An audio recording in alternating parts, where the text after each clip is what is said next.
music festival season is finally upon us. Well, actually, it's not so much music festival season as it is let us brag about our music festival lineup for the next 6 months season. Now, I don't mind it. Hype is a good thing, and some people do travel from all over the world to go to some of these shows. But I know that I'm not alone with the few pretty big issues that I have this time of year. First off, just because you've had a 3-day festival in the past, and that's sort of the trend that everyone does, doesn't mean that you have to have a 3-day festival. If you don't have enough quality bands to fill the 3 days, just cut off a day and save us all the frustration. Trying to justify half a dozen decent to great bands by filling the rest of the 8 hours with bands that only their parents have heard of? Really? That sort of practice is just gouging fans for extra money. I'm not saying that everyone has to love every band on the bill, but if 2 out of the 3 big headliners that you have are barely worthy of such a slot, you've missed the point of what you're doing. Yes, the town and the vendors and the promoters and the venue and everybody wants to make as much money as possible. But if you have so many who are they type bands that you need a magnifying glass to read the lineup, you've clearly missed the point of what you're supposed to be doing. Coachella, I'm looking at you. But that leads us directly to problem number 2, because it wasn't that long ago when every festival had a unique musical identity. We knew that Lollapalooza was for the fringe type bands and for the alt rock. Just like in its early years, Bonnaroo was for jam bands, and when it existed, Ozfest was where you went for your metal. But now it's just turned into one big pissing contest of who can get the biggest bands regardless of genre. I'm not saying that Christina Aguilera and Robin Thicke are out of place headlining at New Orleans Jazz Fest,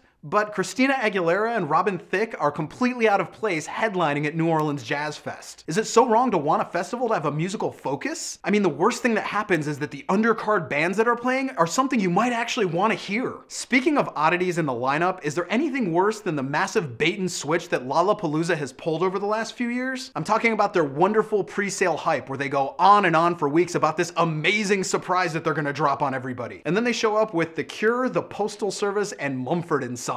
Really? I'm supposed to be impressed by you guys booking those bands? I mean, I guess it's fair because you wanted to sell as many tickets as you can, but we all know that those 3 bands are far from worthy of a Lollapalooza headlining title. At some point, it has to be about the music and the fans before the money. And asking people to pay an insane amount of money to see 1 or 2 decent headliners after you have to sit through 6 hours of Battle of the Bands losers? You're just missing the point of what a music festival's supposed to be about. And honestly, if you don't change your ways, we're just gonna stop showing up.